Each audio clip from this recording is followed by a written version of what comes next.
तो जीएस में smart work कैसे करेंगे? We will focus on repeated themes, selective repeated themes, जो कि कैसे आएगा जब हम PYQ एनालाइज करेंगे, ठीक है, सिंपल सी चीज। और PYQ किसके? NDA, CDS, CAPF। मैं तुम्हें बता रहा हूँ सीक्रेट कैसे करते हैं चीजें। फिर वो PYQ एनालाइज करके थीम्स निकालो, थीम्स निकाल के क्वेश्चंस करो, फिर पेपर में चीजें आएंगी, सीधी बात, ठीक है। तो उसके बाद PYQ करो, प्रैक्टिस करो। अब जीएस में एक और चीज बहुत जरूरी है, ये जो तुम सुनते हो ना, मिनिमम रिसोर्स, ये मतलब बहुत फेमस लाइंस है, मिनिमम रिसोर्सेज, मैक्सिमम रिवीजन। ये कुछ भी नहीं होता यार, सिंपल सी, ये उन बंदों के लिए जो कि रट्टा मारते हैं, सिंपल सी चीज। ये सिर्फ रट्टा मारने वालों के लिए, जिनको पता है कि उनको कोरोलिस फोर्स पता ही नहीं है कि क्या होती है, इमेजिनरी कंसेप्ट है, कैसे जनरेट हुई। जिनको बस इतना पता है कि कोरोलिस फोर्स नॉर्दर्न हेमिस्फीयर में राइट को चलती है और सदर्न में लेफ्ट को, जिसको इतना पता है ना, उसके लिए ये काम करता है मिनिमम रिसोर्सेज मैक्सिमम रिवीजन। क्योंकि ये चीज है रट्टा। आजकल जो तुम्हारे टीचर्स हैं, तुम्हारे जो पढ़ाते हैं, कोचिंग्स देते, जो मर्जी, these people, majority of them, they focus on just making you know, rot learners, that's it। मैं सिंपल सी बात कह रहा हूँ, बिल्कुल ऑनेस्ट बात है, तुम चाहे YouTube की वीडियो देख लेना, they just want to make you rot learners, just maximum revision करो, minimum resources पकड़ो, ऐसा कुछ नहीं होता यार। अगर तुम मेरे पास आए हो तो I will make sure your concept is crystal clear, you can explain the topic in layman terms। layman terms क्या होता है? तुम एक बच्चे को भी चीज समझा सकते हो, एक बेसिक आम आदमी को भी चीज समझा सकते हो। layman terms होती है एक बहुत बेसिक टर्म्स। तो मेरा टारगेट है तुम्हारा कंसेप्ट क्रिस्टल क्लियर हो, तुम्हें layman terms में चीजें आए और तुम रूट तक चीजें पढ़ो।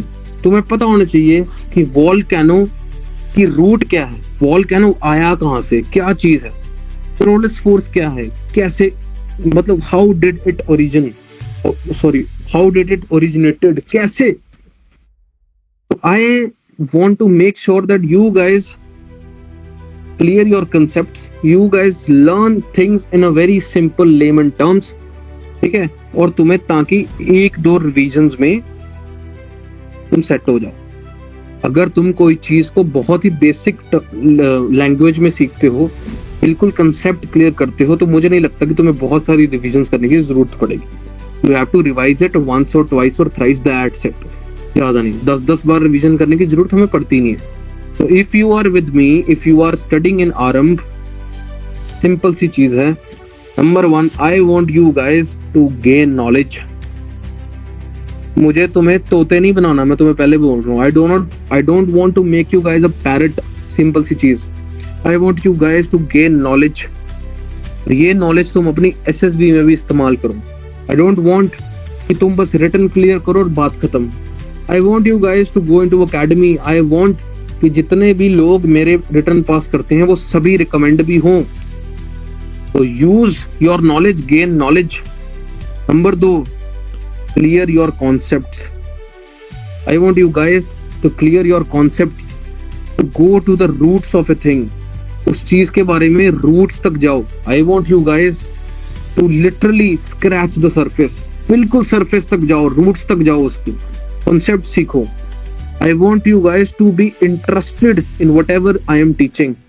अगर मैं तुम्हें मुगलों के बारे में पढ़ा रहा हूँ, जो कि मैं नहीं पढ़ाऊंगा क्योंकि वो आता नहीं है, अगर मैं तुम्हें अंग्रेजों के बारे में पढ़ा रहा हूँ, I want you guys to be interested. अगर मैं तुम्हें वॉल्केनोस के बारे में पढ़ा रहा हूँ, तो I want you guys to be interested, और that is my task to develop your interest, सीधी बात। अगर तुम कॉन्सेप्चुअल चीजों से चलोगे, अगर तुम चीजों को सीखने के लिए पढ़ोगे, तो तुम बहुत आगे जाओगे, मैं तुम्हें बता रहा हूँ। If you are studying for just marks, और अगर तुम्हें बस रट्टा मार के, अगर तुम्हें सिर्फ रट्टा मार के सिर्फ नंबर चाहिए, तो that is a waste of time. You will be able to clear written examination, तुम अपनी SSB कभी पास नहीं कर पाओगे। तो my major target is, if you are from Aarambh, if you are studying under me, you are gaining knowledge, your concepts are crystal clear, you are interested in the subject, and अगर तुम एक room, if a room is full of defense aspirants, तो सबसे ज्यादा जो ज्ञानी होना चाहिए ना, वो हमारे बंदे होने चाहिए कि भाई ये बंदे बहुत ज्ञानी है यार, इनको तो बहुत कुछ पता है, इनको तो हर चीज पता है। ये चीज होनी चाहिए। I want you guys to be like that. मुझे ये बुलशिट चीजें नहीं चाहिए, मैक्सिमम रिसोर्सेज, मिनिमम, जो भी ये चीजें हैं, मिनिमम रिसोर्सेज, मैक्सिमम रिवीजन, ये रट्टे वाले लोगों के लिए। This is only for people जो रट्टा मारते हैं।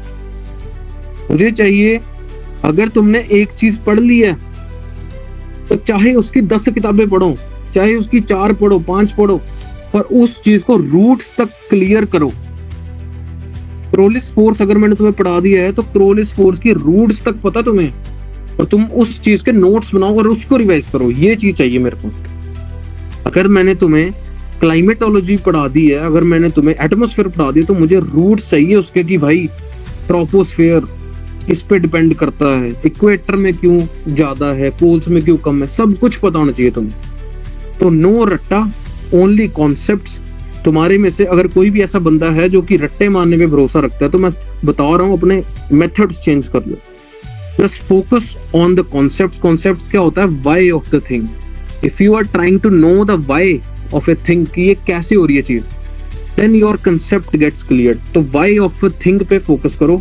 लेमन टर्म्स, लेमन टर्म्स क्या होता है? आइंस्टाइन एक बात बोलता है कि अगर तुम जो चीज तुम्हें समझ आई है उसको तुम इजी लैंग्वेज में नहीं समझा सकते तो तुम्हें उसकी कोई समझ नहीं है। लेमन टर्म्स क्या होती है? बहुत इजी लैंग्वेज, एक आम आदमी की भाषा।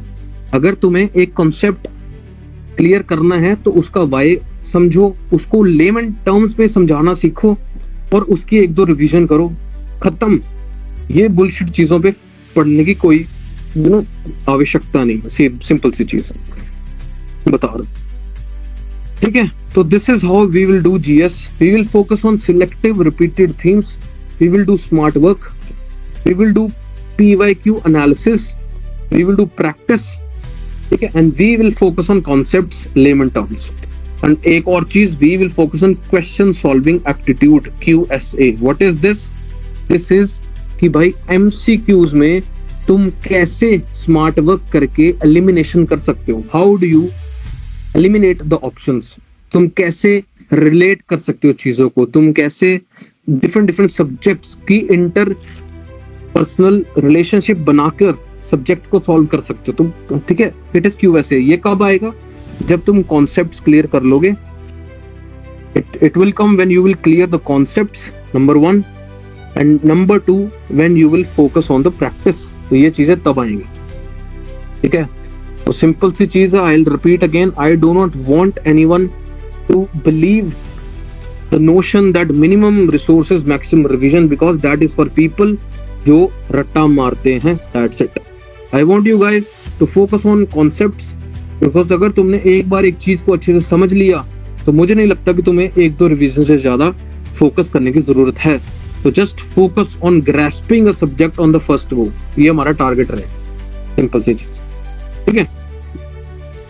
तो सब चीजें होने के बाद we'll focus on question solving aptitude. What is QSA? ठीक है? QSA is elimination of the MCQs। MCQ में ऑप्शंस की एलिमिनेशन यूजिंग डिफरेंट टेक्निक्स, ठीक है? जैसे मैंने तुम्हें दे दिया कि भारत का पहला मास मूवमेंट कौन सा था, ऐसा। अब तुम्हें उसकी नॉलेज नहीं है, बट तुम्हें इतना पता है कि महात्मा गांधी के आने की वजह से भारत में विलेजेस में मूवमेंट्स आई। तो ऑब्वियसली विलेजेस का मतलब क्या है? मासेस। तो ऐसे करके तुमने चीजों को रिलेट करना, तो उसको बोलते हैं QSA, question solving aptitude. That's it. तो ये तुम्हारी GS हम इस तरह से करेंगे। अब अगर मैं तुम्हारे सोर्सेज की बात करूं, if I focus on the sources, देखो मैं तुम्हें GS पढ़ाऊंगा, आई विल गिव यू, ठीक है, I will teach you GS and I will force you to make notes. मैं फोर्स इसलिए बोल रहा हूँ बिकॉज तुम बनाते नहीं हो। नोट अपने बनाना इसलिए इंपॉर्टेंट है। देखो आज के पहले क्या होता था, लोग खुद के नोट्स बनाते थे। पहले होता था भाई खुद के नोट्स बनाए, ठीक है? अब जो टॉपर्स होते हैं ना, टॉपर्स, ये खुद के नोट्स बनाते हैं। अगर तुम UPSC सिविल सर्विसेज की बात कर लो, कोई भी बात कर लो, तो ये हमेशा खुद के नोट्स बनाते हैं। जो बंदा दूसरों के नोट्स से पढ़ता है वो हमेशा मीडियोकर रह जाता है, ठीक है? आजकल सबसे बड़ी गलती क्या है लोगों की, पीपल आर एम्ब्रेसिंग मीडियोक्रिटी। लोगों को मध्यम स्तर पे रहना पसंद है। हमारी सोसाइटी डिक्लाइन में क्यों जा रही है? क्योंकि वी आर एम्ब्रेसिंग मीडियोक्रिटी। हम दूसरों के नोट्स पढ़ के भी खुश हैं, but that is not fine. अगर मैं तुम्हें एक चैप्टर समझा रहा हूं, you should focus on how to make notes. You should focus on कि भाई मुझे सर का सुन सुन के लिखना है। इससे क्या होगा, your brain will be active. तुम्हारा दिमाग बहुत तेजी से काम करेगा, बिकॉज तुम अब नंबर 1 सिचुएशन क्या है कि तुम्हारे दिमाग को सिर्फ सुनना है, ठीक है। दूसरी सिचुएशन है तुम्हारे दिमाग को सुनना है, फिर उसके बाद लिखना है।